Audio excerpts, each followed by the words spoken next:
Hey guys, welcome back to another video. So today I am going to start a reading vlog. My goal for this one is to try to find my next 5-star read. I used to be handing out my 5-star ratings kind of willy-nilly, but I'm trying this year to be a little bit more selective in how many I'm giving out this year. So my new deciding factor for a 5-star read is if it's one of my favorite books of all time, and I would recommend it to pretty much anybody. It's not been too terribly long since I've read a 5-star read. My last 5-star read was Hereafter by Amy Lynn, but I'm kind of in the middle of a reading slump, so I'm curious to see how long it's going to take me to actually find my next 5-star read. So the first book I'm reading is A Haunting on the Hill by Elizabeth Hand. This book is an adaptation of The Haunting of Hill House by Shirley Jackson, and as I've mentioned it before, I've recommended it in multiple videos. I'm a huge fan of Hill House and most of the adaptations that are made about it, so I'm very excited to see if this one's going to be a 5-star. When I picked it up, I bought it at a local bookstore. I was pretty confident this would be a 5-star read just because it's based on Hill House, but on Goodreads right now it has like a 3.5, which on Goodreads I feel is pretty low. It has predominantly 3-star ratings, so I've kind of lowered my expectations a bit for how this one's gonna work out.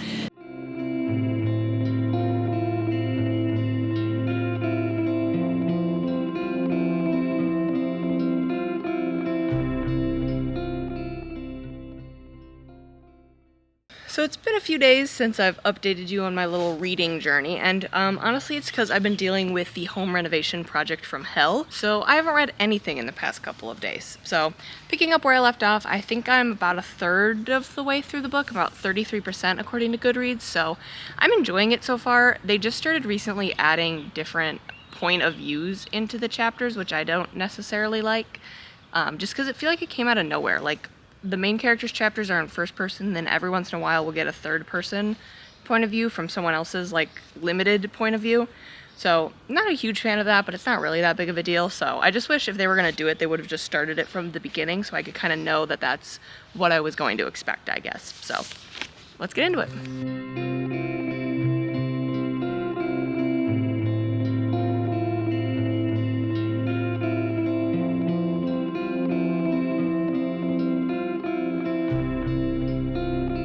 So I am officially 50% through the book, and overall I like it so far. I am not totally sure if this will end up being a 5-star read. I know I originally thought it would be, but it's a little still slow moving for me.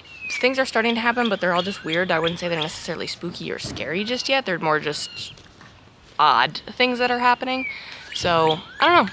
I am interested to see where it goes from here. Again, I'm not really liking the POV thing. I wish if they were going to flip it up that they would have started with that in the beginning so I could have expected it.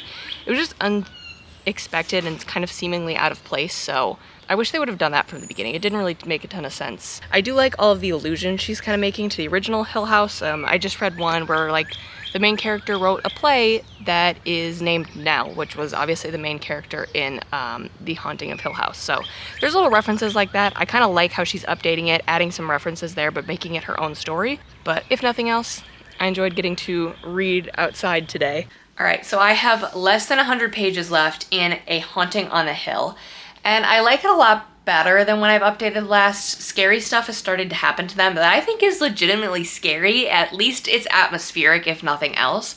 But I feel like it's starting to make the book for me.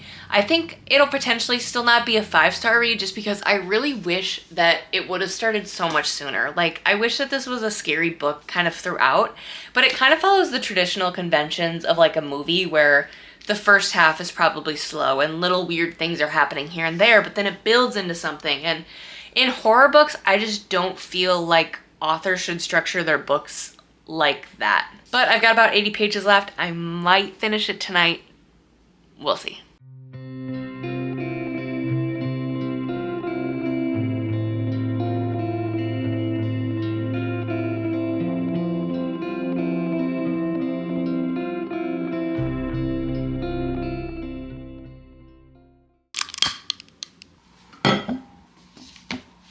All right, I have 50 pages or so left in A Haunting on the Hill, so I think I am about to finish this book.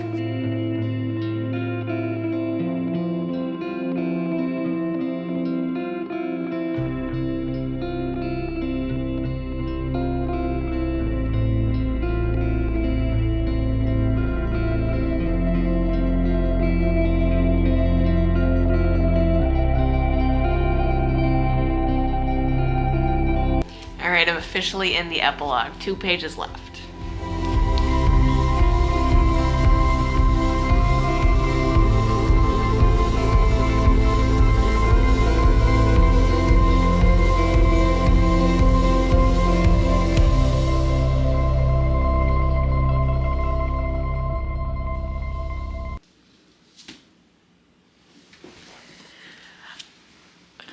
I have such conflicting feelings on this book.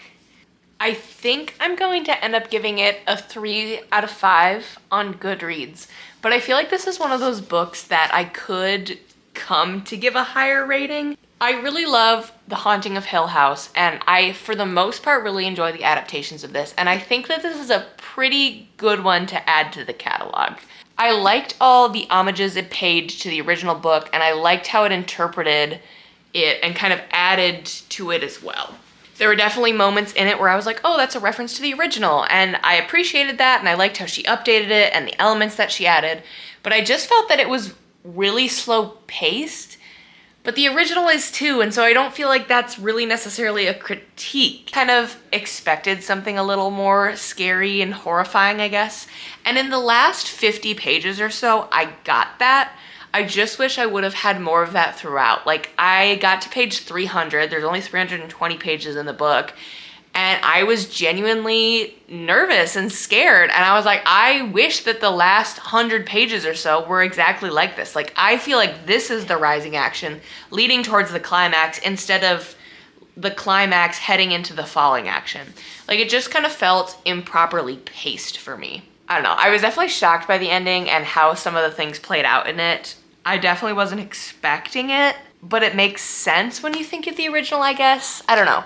I think that there's a lot going on in this book that you can analyze, and I obviously literally just finished it, so I haven't had time to do that. So with deeper analysis, I think I could come to enjoy this more, but I don't think I could ever come to give it 5 stars. Maybe 3.5, maybe 4, I don't know. I'm very interested to see maybe next week or in the coming days what I want to finally rate this as, or if I go back and change my rating at all. But I don't think I would recommend this one to absolutely anybody. I think if you really like The Haunting of Hill House, the original book, and the other adaptations of it, give this a shot. This is a very interesting one to add. Again, I love the elements that she adds and some of the ways that she updates it or tries to change some of the source material, but it just couldn't be a 5-star read for me. All right, so for my next read, I am choosing to read Thunderstruck by Eric Larson. This is actually a book that my TBR jar kind of chose for me. I believe this is my adventure story. I am a huge fan of Eric Larson. I read almost all of his books in high school, and I thought this would be a good one to try to help me get out of my reading slump because I know what I'm getting out of this, and generally I like all of his stories. I've actually read through quite a bit of this. So I'm on page 179 of this, about 38% of the way through, and I haven't filmed an update about this book, honestly because I'm pretty much only listening to the audiobook version of this, which is really rare for me. I'm listening to it while I'm at the gym. I don't record at the gym. That would be weird. So not a ton of shots of me getting to read this book. Overall, I like it. I don't know. Again, like I said, I know what I'm getting with an Eric Larson book. I know I'm gonna like it, but the way he writes is kind of hard to get into. Like, you kind of have to give it nearly 50% of the book before things start to get even a little bit more fast-paced, just because he is so informational in his writing. Even though I'm only like 40% of the way through, I feel like I've read so much of this book, and even now I'm holding it up, it looks kind of pathetic, but this has taken me a good chunk to get through. I'm listening to the audiobook on 1.2 speed, and it's still just very slow progress. If I had to make a prediction, I don't think this will be a 5-star read for me. It'll probably be a 3 or a 4-star. My 5-star reads by Eric Larson are about events that I was kind of already naturally interested in, or that were naturally very interesting on their own. So for example, I didn't know anything about the Lusitania before I read Dead Wake, but I have always kind of been naturally interested, I guess, in sinking ships. The Titanic was one of my hyperfixations when I was younger, so I felt like that book kind of led to some of my natural interests. Or for example, Isaac Storm, I had learned about the hurricane in Galveston when I was younger, and then again in a class in college, so I was kind of already interested or inclined to enjoy stories about those topics, whereas this one, I know nothing about Marconi nor about the murder that they're going to talk to, and I think that that's having a negative impact on me, which I'm kind of surprised by, because in general I feel like that would be a positive thing. But We'll see where I go. Again, I'm gonna listen to most of this on audiobook. It's great to listen to while I'm working out or while I'm traveling. So that's probably how I'm gonna try to listen to the rest of this. All right, I just finished Thunderstruck by Erik Larson, and it is unfortunately not my next 5-star read. This is a lot better than A Haunting on the Hill, and I think I'm gonna end up giving this a 4 out of 5 stars, particularly because this is not my favorite Erik Larson book. I haven't read all of them, but I've read the majority of them, and there are a lot more that I've liked a lot better than this. I felt that this one was a little too slow moving. A lot of his, just based on the way he writes, the beginnings are really, really slow and take a really long time to kind of get into what the point of the book is and why this was written originally. This one, like, didn't get into the chase, if you will, right? The whole book, Thunderstruck, is about the chase for Crippen, this murderer, on board the Montrose ship and using Marconi's device to transmit to the captain. We didn't actually get into that until less than 50 pages towards the end of the book. For that, I think I'm knocking it a little bit. And then again, as I mentioned last time, I just wasn't that excited to pick this up. I think the only reason I ended up finishing it is because I listened to this primarily via audiobook while I was working out or while I was commuting. So for that reason, I also don't think I can give it a 5 stars. I think the book I'm gonna read next is Just the Nicest Couple. Someone else I watch on YouTube, Clancy Berg, liked this and recommended it, and it was on sale in a buy one, get one 50% off, so I picked it up. I don't really know anything about it, but this is in my preferred genre, so I'm hoping that this could maybe have potential to be my next 5-star read. I definitely feel like I'm getting closer. This definitely helped me get out of my reading slump. I don't think I'm totally out of it yet, but I think I'm super close, so. Overall, good read, just not 5 stars. All right, so I am more than 100 pages into this. I am 115 pages to be exact, and I think this might end up being my 5-star read. I don't know, again, one of my requirements is that it's recommendable, and while I was reading this, I was maybe 30 pages in, and I was like, oh, I think so-and-so would really like this. I think that they like horror thrillers. So there's kind of like an early indicator that I think at that point I was 50 pages in. 50 pages in, I'm already thinking about like, oh, who could I recommend this to? Since then, I started reading this today. I think I read like 2 chapters last night, and I've already read 115 pages, so the speed at which I'm reading it, the fact that I'm wanting to recommend it, and the fact that I probably will not be on TikTok at all tonight because I'm going to want to read this book, I think is a pretty good indication that this could maybe be my 5-star read.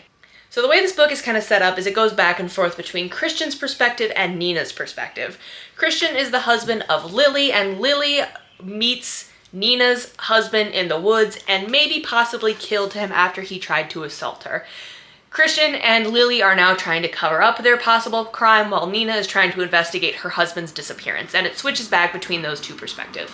That alone has been really interesting. I want to read how they're trying to cover up the crime because, like, honestly, like, they're making some good moves. Like, they're like really putting thought into how they're gonna get away with this. It's interesting to hear Nina's thoughts as she is trying to also investigate his disappearance. I'm really liking the way it's written. It's super fast-paced, so feeling pretty good about this one.